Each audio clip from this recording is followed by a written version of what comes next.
নমস্কার ভিউয়ার্স, প্রিয়াঙ্কা লাইফস্টাইলে পেজে আপনাদের আমন্ত্রণ জানাই। আজকে আমি আপনাদের সাথে আলু বেগুন দিয়ে কাতলা মাছের ঝোল রেসিপিটি শেয়ার করব।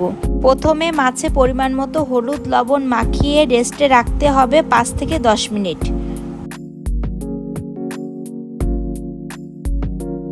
তারপর কড়াইতে তেল দিয়ে দিতে হবে। তেল গরম হলে হলুদ লবণ দিয়ে মাখিয়ে রাখা কাতলা মাছগুলো দিয়ে দেব। মাছ এক পিঠ ভাজা হলে অন্য পিঠও ভেজে নেব।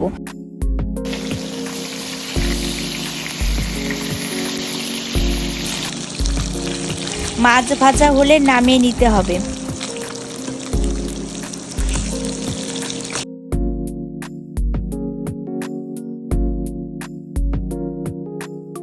মাছ ভাজার তেলে পরিমাণ মতো লবণ ও হলুদের গুঁড়া দিয়ে বেগুনগুলো ভেজে নিতে হবে।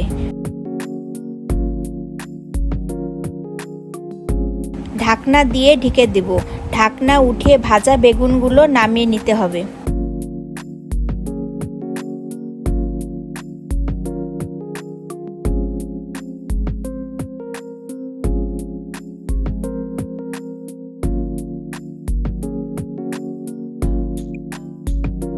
এবার কড়াইতে আরেকটু তেল দিয়ে আলুগুলো একইভাবে হলুদ ও লবণ দিয়ে ভেজে তুলে নিতে হবে।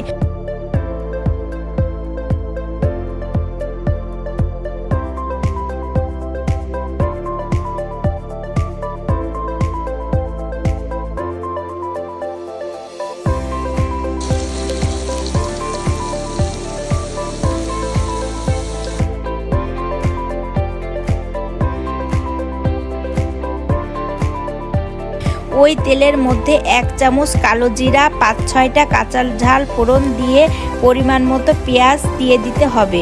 পেঁয়াজ একটু ভাজা হলে ওর মধ্যে পরিমাণ মতো আদা বাটা, জিরে বাটা, ধনের গুঁড়া, লবণ, হলুদের গুঁড়া, শুকনো ঝালের গুঁড়া একটু জল দিয়ে ভালোভাবে কষাতে হবে।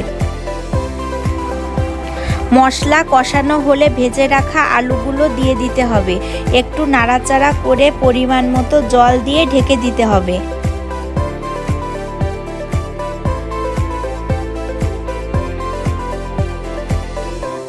ঝোল ফুটে উঠলে ভাজা বেগুনগুলো দিয়ে দিতে হবে।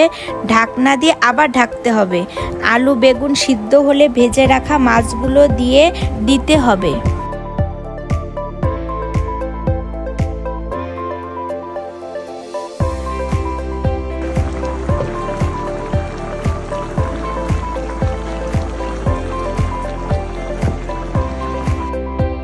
ঝোলটা একটু নাড়াচাড়া দিয়ে উপর থেকে ধনেপাতা কুচি দিয়ে একটু ঢেকে দিতে হবে।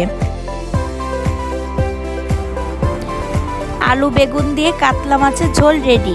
একটি বলে পরিবেশন করুন আলু বেগুন দিয়ে কাতলা মাছের ঝোল।